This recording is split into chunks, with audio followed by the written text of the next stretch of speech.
in East Copperbelt province brings to you The Lens, a program designed to bring insightful information on economics, mining, education, health, tourism, agriculture, environmental issues, sports, entertainment, current affairs, and many issues affecting the well-being of society.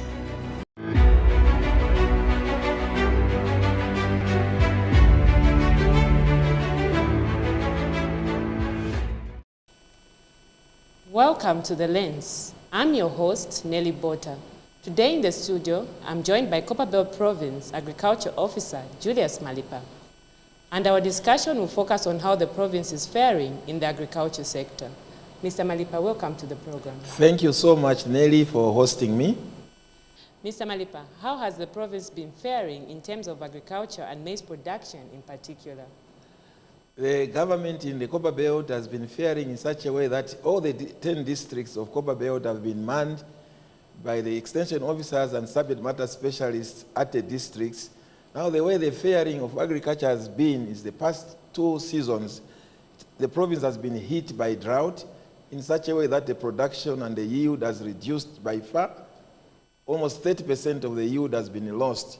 But this season, we are hoping for the best, as the maize currently is on the vegetative stage, where the crop forecasters are right now in the field doing crop forecasting to ascertain the yield which we are going to have this season of 2024-2025 season. Okay. What are your strategies as a department to stimulate agriculture production?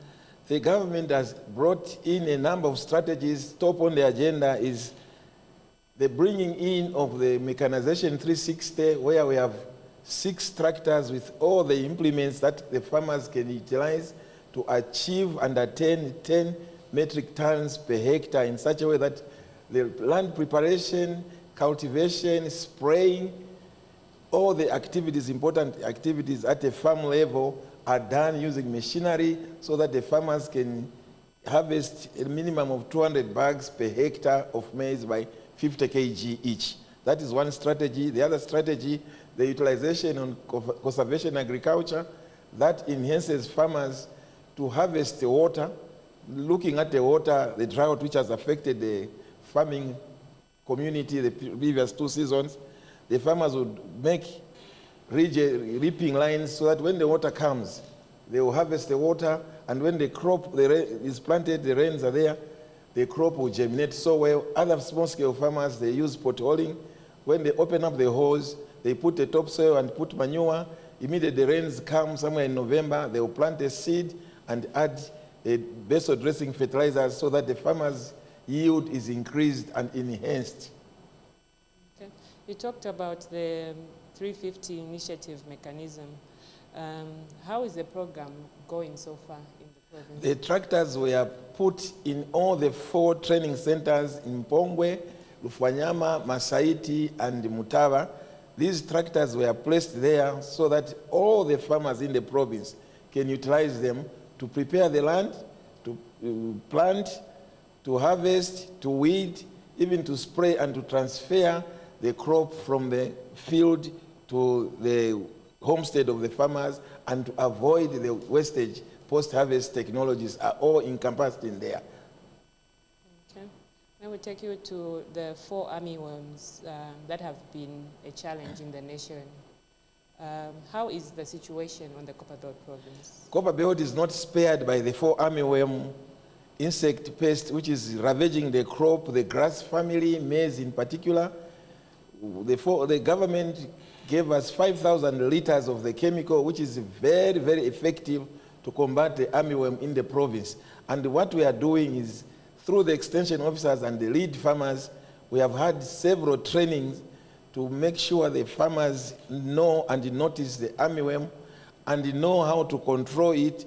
We want also to advise the farmers to avoid utilizing the government, always buying chemicals for them.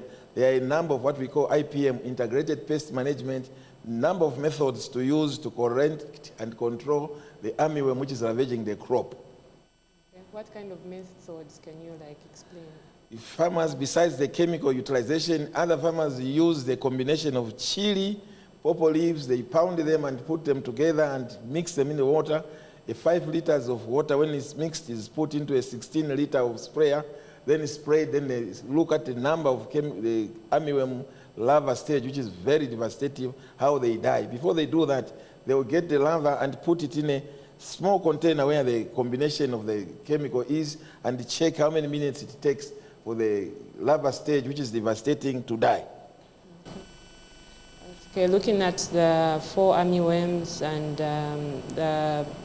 the country's experience with climate change, how do you predict the province will fare in production this year? This season, because the government brought the chemicals like cypermethrin well in advance, by October, all the chemicals were in my office. Within a week, all the chemicals were distributed to the districts, and the districts distributed to the camp officers, to the farmers' level, for the farmers to have it. By the time the rain season came, all the farmers, small-scale farmers, had the chemicals on their fingertips. Besides the chemicals provided by the government, agro dealers all over the districts have a number of chemicals to combat or to control 4 armyworms. As a government, we sit as agronomists and agree which chemicals to utilize, and we give them to the farmers so that they know. There are chemicals which range even costing about 45 kwacha per sprayer called denim fit. The farmers know about that chemical. They can purchase on their own and be able to spray to kill the 4 armyworm. And we teach farmers how to scout, how to know, and how to know the life cycle of the insect, so that the time it is destructive, that's when they spray it, so that the armyworm infestation rate is reduced. Okay. How many farmers benefited from the 4 armyworms chemicals this season? What we did was, when the bottles came, they are in 500 mils, others are in 1 liter mils. The farmers will share, because the government supports each farmer 1 hectare. So almost more than 3,000 farmers benefited in Copperbelt.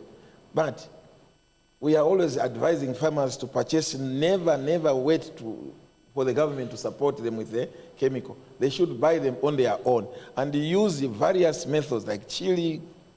Others used to use deep tank. Others go there and kill them, physical killing. A number of methods farmers have learned. Others we learn as technocrats from the farmers what they use. And some methods are very beneficial. At the end of it all is to reduce the infestation rate, which is standing at 27% in Copperbelt.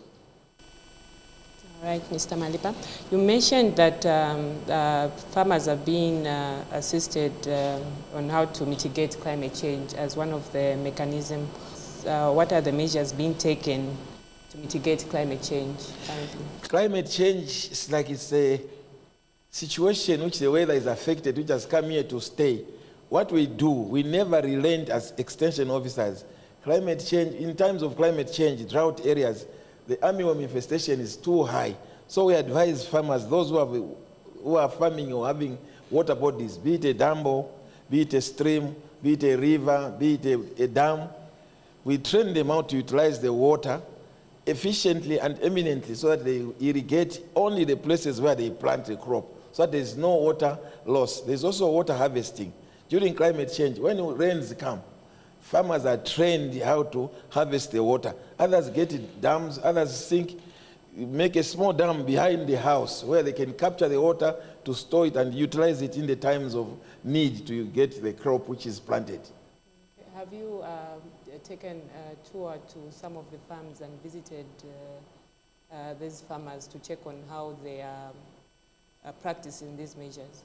We are always working with farmers at their homesteads, at their farms, at their fields. When we hold field days, we do monitor farms as per need arises, as we make a activity plan and a work plan. We normally visit farmers in Lufanyama, in Mpongwe, in Masaiti, in Mfurira, all the districts. As we visit them there, we stay with them, work with them, and conduct trainings with them so that they understand the effects of climate change. And at times we move there with the officers from forestry so that we combat we do it together, agroforestry, together with officers from green economy. All right. With some leading organizations and other NGOs, do you think we can combat climate change under agriculture as a province? For sure, there are a number of NGOs and private entities which have come, like One Acre Fund has come. We have Zamgrow, which are here in this province to come and help in the effects of climate change, which are really devastating. You would find sometimes a crop would mature before it reaches the actual maturity stage, but the irrigation issues come. IDE also comes in to bring equipment and implement for farmers to use to irrigate during the drought periods. All right, as we move on in our program, what are your expectations for agriculture production on the Copperbelt province in 2025? This time we're expecting much better yields per farmer and per province compared to the previous seasons. Reasons being, the mechanization has come to stay. We see the effects. Right now as we are talking, by yesterday, more than 150 hectares of land was prepared, plowed and planted by the utilization of the tractors which were brought by the government. Following that, there's enough rainfall, which is right now looking like more than enough. Right now, as we are discussing, there's a heavy rain outside there, which will support the crop growth, and we expect the reservoirs for water to be full, so that the farmers who won't be able to harvest, they utilize the same water to irrigate during the off-season time. And the government also brought the seed and the inputs for farmers to grow during off-season crop. We identified a number of farmers who have water bodies that have utilized the water and the seed and the planted winter maize, which we can see on the streets in Mfulira, in Ndola, in Mpongwe, all the districts. We find farmers utilizing, eating and selling the fresh maize as a result of winter maize inputs provided by the government. Okay, let's talk about the government loans and how they are faring in the province. The government has brought about the loans which are called SAF, where farmers are in twofold. Farmers can access loans for livestock production, purchasing and production, also for crops. In the loans, the forms are well designated and questionnaires that farmers can respond according to the land where they are staying in and how they can farm. In these loans, farmers can be able to purchase the crop and the inputs, and they grow them with the aid of the camp extension officers and the lead farmers. Farmers, in the event that they select to grow maize under irrigation or under field crop, they purchase all the necessary inputs and they grow and put them in the field where they will grow. And the extension officers, as extension officers, will work with the farmer to monitor from the planting, the management, the harvesting, the post-harvest technology, so there's no loss of any grain, and the farmers are able to sell and make profit, and out of the profit, they take back to the banks where they get the loans from. Others will get the monies in form of purchasing of livestock, either beef, cattle, or steers, or heifers, or piggery. They go for layers, village chicken, fish pond production, a number, even rabbit production. When they get that, they will utilize such loans at their farm, and we make sure we inspect and monitor that the farmers never misuse the loans that they acquire and access. Because within the questionnaire, farmers should show who's the next of kin and who's owning the land and where they are producing from. As they produce from that place, we always monitor and make sure, ensure that farmers pay back the loan, which is very low. The interest rate is quite low. That is achievable and manageable by the farmers. The small-scale farmers, as they apply, if they are owning a land through the traditional land, the headman or the chilolos, they call them here, has to sign at a form with a camp extension officer and the district agriculture coordinator to ascertain that this farmer for sure stays at this land, this area is staying there, or if the farmer is owning the land through the state land, having a title, the title deed should be attached so that we monitor the farmer continuously, that he grows and he earns more money and he pays back for the loan that he gets. The other strategy by the government, on the tractors that were brought, these tractors have the implement, all necessary implement, like as follows. Each tractor is attached to a disc plow, disc harrow, cultivator, it has a reaper, it has a planter, it has a boom sprayer, it has a trailer to shift the produce from the farm to the homestead. Also, they have things, machinery which they use for value addition. In the event a farmer grows groundnuts, they harvest the groundnuts, they make into peanut butter and start selling to make more money because there's value addition in that. If farmers grow soybeans, they can extract cooking oil from there. Even soya chunks, machinery are there to utilize when the farmers grow soybeans. Equally, sunflower to remove, to press and produce the cooking oil. These loans are really of divergence use, utilization for farmers to add value to the farms where they are producing from. The government also doesn't stop only there. Promotion of agroforestry, where farmers would grow maize and forests like Glycidia, sepium, the trees that will be utilized for putting back the leaves to the ground to add the nutrients to the crop that has been grown. Other than that, the strategies of water harvesting, no matter, hence we have irrigation engineers, irrigation specialists, even camp extension officers are trained on how to harvest the water when it rains. Even at a river, to make and construct a weir. A weir is a small dam which farmers can construct from the dam or from the river to dam the water away from the main water body so that that water is utilized to irrigate vegetables, to irrigate off-season crops. All the times, even the livestock can drink water from there. And that water, we make sure we train the farmers, we make with them the weir so that they will manage it and pay to the water users as they utilize the water throughout the season. And our aim is farmers to have water throughout the dry season and water season so that crop production, they will never stop. We also train farmers to have a budget. In the event that they have grown any crop during off-season crop, they will be able to sell their produce throughout the year. Besides mechanization, on this mechanization, they are not only meant for one district where they are placed at Masaiti. The same tractors can be utilized in Mufulira, in Chingola, Chirirabombe, where there's no farm training centers.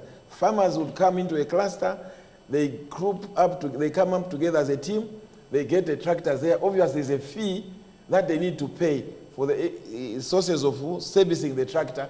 When any event the tractor breaks down, the farmers should utilize and repair the tractors to utilize it for continuous usage as the government purchased. It is us as extension officers' duty to make sure and to ensure that all the machinery which was purchased by government is well stocked, is well kept, is well utilized for the betterment of the farmers. Our aim, we have picked a number of farmers per district to see and ensure that a farmer can yield a minimum of 200 bags by 50 kg per hectare.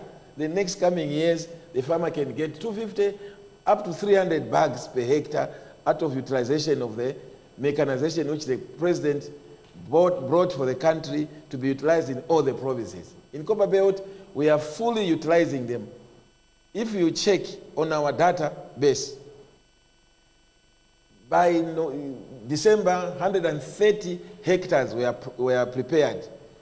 Late in early January, more than 160 hectares of land was prepared. Not only prepared for the betterment of the crop. When the seed is planted, germination will be easy. Managing of the crop will be very, very easy. There we go now again to the strategy of water harvesting. There are a number of strategies to harvest the water. As it is raining now, farmers need a number of strategies or methods to use to harvest the water. Others have drums or tanks, small tanks which are 10,000 liters. They will keep the water there to utilize. Others make small dams, which we call weir. Those weirs, they store water. It's not only one farmer. They can come up in a group or in a cooperative which we are working on with farmers who are in cooperatives.